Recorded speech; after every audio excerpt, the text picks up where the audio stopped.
all right, y'all. How can you improve your soft skills? How can we do it? Um, for improvement, I would say um, just being open to talking to more people more often, because that gives you a lot more practice and observing the people that you feel comfortable with at work. Because if a person at work makes you feel comfortable, then it's likely that they're making other people feel comfortable. That's not saying take their complete style that they have of communication and, focus and all those things, but, you just pick out the certain things that you like about it. Um, and then just be willing to take classes, because there are classes on these things. There are books that you can read on these things. And so just be willing to do the work. So, yeah. Yeah, I think if you kind of do like a self-assessment of what we presented, and kind of sit and reflect on where do you stand on each one, that definitely kind of would help. And like as Jasmine said, reaching out, finding somebody that you're comfortable with, because sometimes you might need somebody to tell you, because you might get to yourself and get full of yourself, and might say, oh yeah, I work great in teams. And your peer Everybody might on your say, team is just like, nah. Have you seen Jim over there? He does like this weird thing when he's he's like, what weird? He does good. Yeah, he just. But I was about to go on something, but yeah, but I was about to go way off. But spill the beans. No. But yeah, I mean, what I was trying to say, but yeah, for sure, there could be things that you just might have been doing majority of your life or all your life, and just have never been told, like, hey, that people can think the wrong way about how you approach or interact with someone by doing it. So, I think one thing too to make note of is, like, when I say like self-assessment, not even a self-assessment, but also just like assess your team. Like, how do you feel about things that are going on with your team? How do you feel about you all's progress and that kind of thing? And from there, that could definitely spark the conversation of how can we make this better. Yeah. Common sense is not so common. And sometimes really you really need common sense to be able to pick up on folks. And also, what's common sense to you may not be common sense to somebody else. And in our field, there are some people that are robots. Yeah, and that just goes back to the complexity of humans in general. Because we're all a product of our environments, whether that be your home life, your school life, or your work life.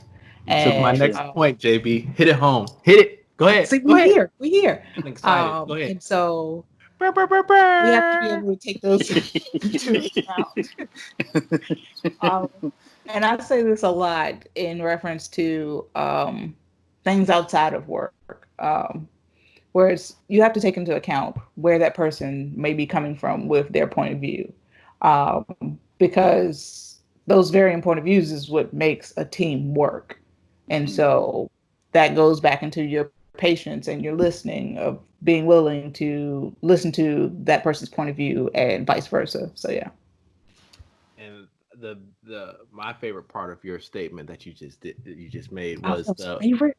When you're saying, like, we all come from different places, and so one of the best things you can do on your team to help, in my opinion, to help improve like your soft skills is just to know more about your team members and those who are you're around if they're doing happy hour or lunches or any type of theme party lunch or whatever.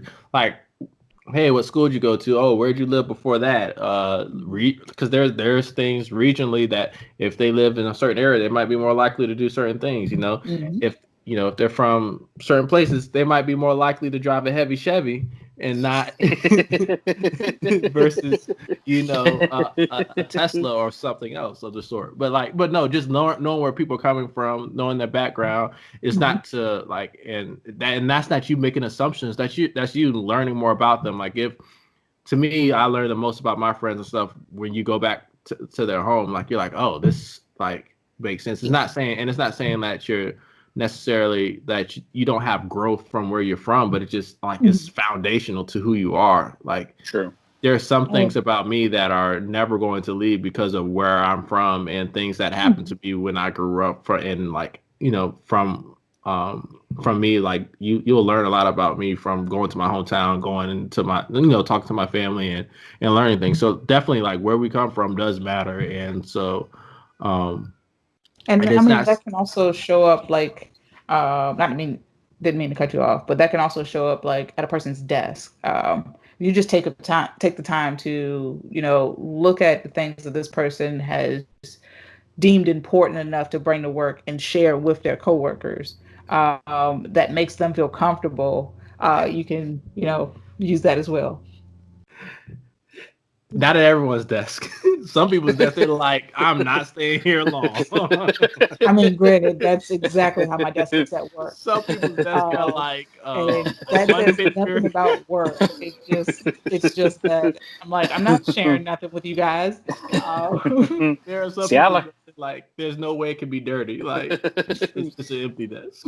See, I learned from experience to always pack light. Well, that's because you're a hopper.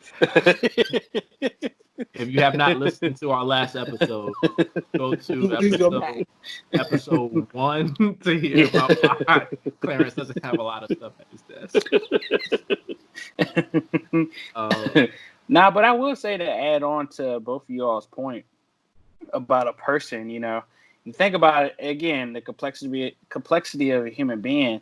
I mean, one person, you just don't know whether it be a long-term, short-term, or however, the span of their life has experienced so much. So they could possibly have so much to offer, and from different, life experiences and just overall just thought process and, people that they're around, outside of work, that kind of plays a part of a person themselves too. So